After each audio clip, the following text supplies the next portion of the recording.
오늘 저희들 함께 보실 하나님 말씀은 출애굽기 16장 31절에서 36절입니다. 31절에서 36절 제가 봉독해 올리겠습니다.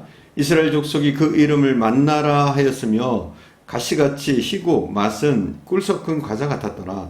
모세가 이르되 여호와께서 이같이 명령하시기를 이것을 오멜에 채워서 너희의 대대 후손을 위하여 간수하라. 이는 내가 너희를 애굽 땅에서 인도하여 낼 때에 광야에서 너희에게 먹인 양식을 그들에게도 보이기 위함이니라 하셨다 하고, 또 모세가 아론에게 이르되 항아리를 가져다가 그 속에 만나 한 오멜을 담아 여호와 앞에 두어 너희 대대로 간수하라.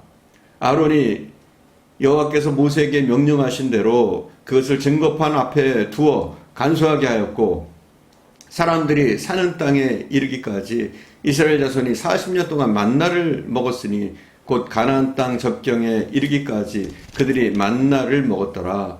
오멜은 10분의 1 에바이더라. 이스라엘 백성들은 자신들을 광야로 이끌어 나온 모세와 아론을 향해서 늘 불평과 불만을 가졌습니다. 불평과 불만이 참 많았습니다. 때로는 심하게 대드는 경우도 있었고, 또 그들이 이런 일들을 했던 것, 이렇게 불평하고 원망했던 것은 그 이유 가운데 하나는 이런 겁니다. 하나님은 우리를 고생시키지 않는다. 그분은 우리를 결코 광야로 인도하실 분이 아니다. 지도자 모세가, 지도자 아론이 몰라서, 무지해서 우리를 이렇게 인도한 것이다. 이런 생각들을 가졌던 것 같아요. 여러분, 하나님은 우리에게 고난을 안 주실까요? 어려움을 안 주실까요? 꼭 그런 건 아니지 않습니까? 그러나 이스라엘 백성들은 그렇게 생각했어요. 당신들이 멍청해서 하나님의 뜻을 잘 모르고 우리를 이 광야, 물 없는 곳에서 고생을 시킨다는 겁니다. 하나님의 뜻과 상반되게 지도자인 모세와 아론이 자신들을 인도했다는 겁니다. 이 얼마나 황당무계합니까? 얼마나 모세와 아론이 열심히 최선을 다해서 하나님의 음성을 듣고 그들을 인도했습니까? 그러나 그들은 잘못 생각하고 있는 거예요. 하나님은 우리를 고생시킬 분이 아니다. 마치 여호와 증인들이 십자가에서 죽으시면서까지 우리를 구원하신 그 사랑의 하나님이 어떻게 유황불이 펄펄 끓는 그 지옥에 우리를 넣을 수가 있느냐는 거예요. 사랑의 하나님은 결코 우리를 지옥으로 보내지 않는다. 이런 생각을 가지고 있습니다. 여호와 증인들이 그래요. 그래서 그들은 이렇게 얘기합니다. 지옥은 존재하지 않고 심판도 없으며 영혼은 그냥 소멸된다. 왜요?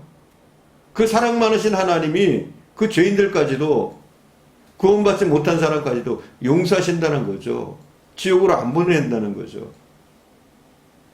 이게 맞는 말입니까? 자, 이스라엘은 출애굽을 경험했습니다. 바로 장자로부터 모든 애굽의 초태생까지 죽는 엄청난 재앙을 목격했습니다. 그러면서도 하나님께서는 고센 땅, 당신들의 백성이 있는 곳은 보호하셨습니다. 이제 자유로운 백성으로 애굽을 탈출했습니다.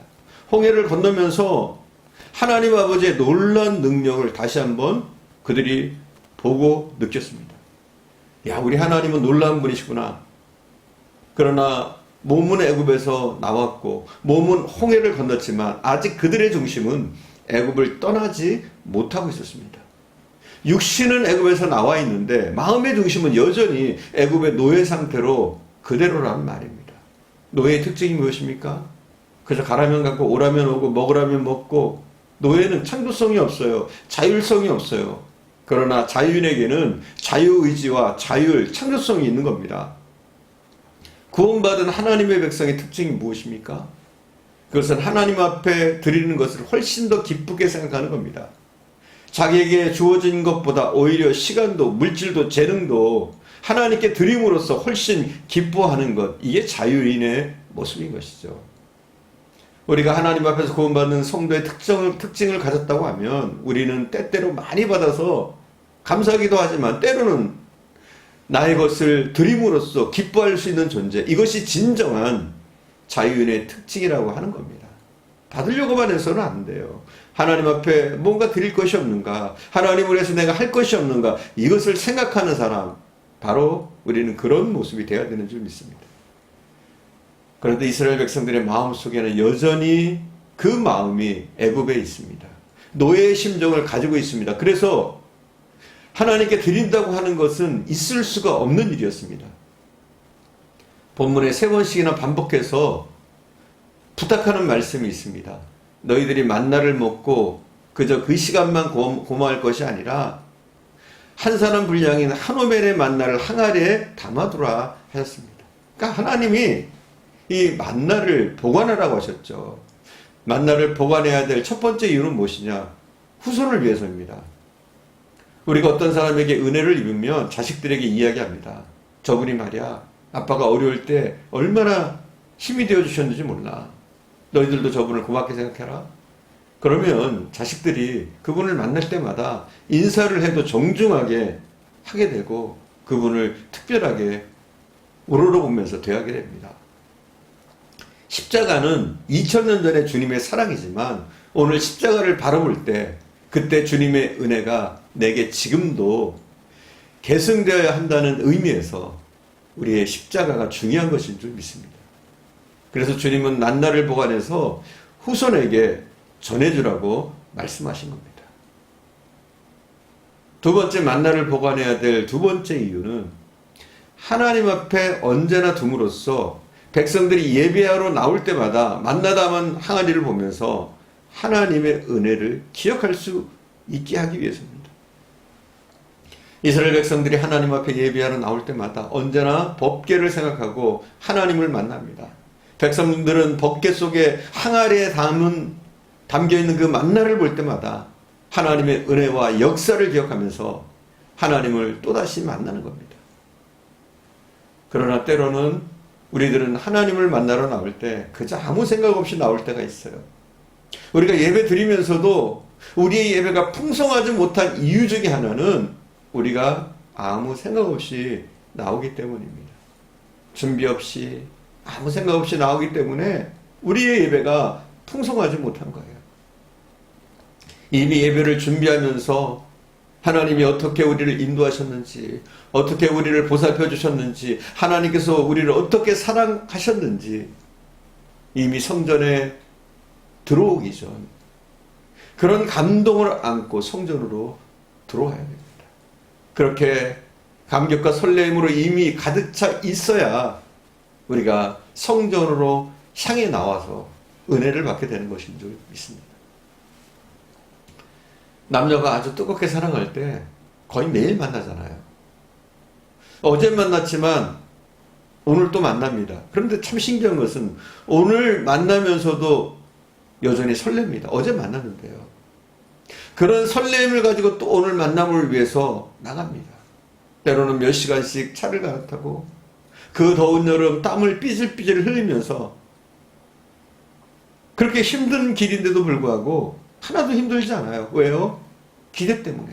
만날 생각을 하니까 더운 것도 그 어떤 어려움도 괜찮은 거죠.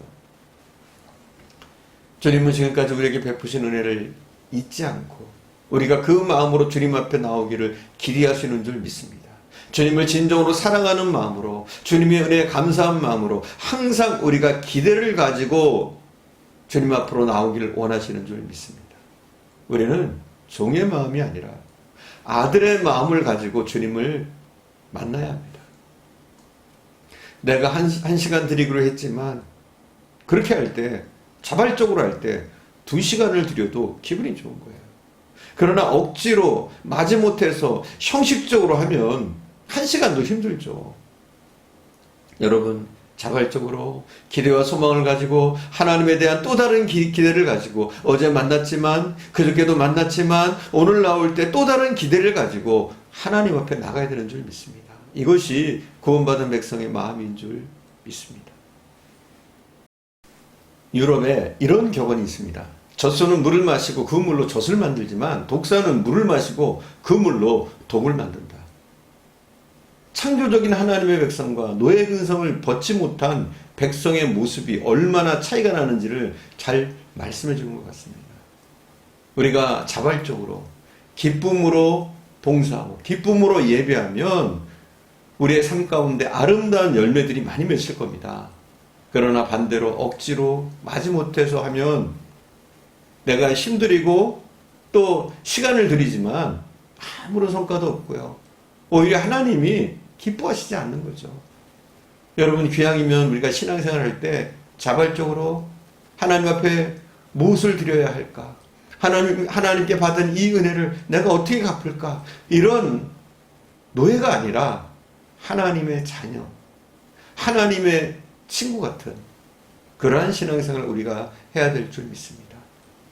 아름다운 믿음의 사람은 신앙의 설렘을 가지고 살아야 합니다. 어제 저녁을 만났지만 또 오늘 만나야 하고, 어제 예배를 드렸지만 또 오늘 예배를 드린다고 해도 기대와 설렘을 가지고 우리는 서야 될 줄 믿습니다.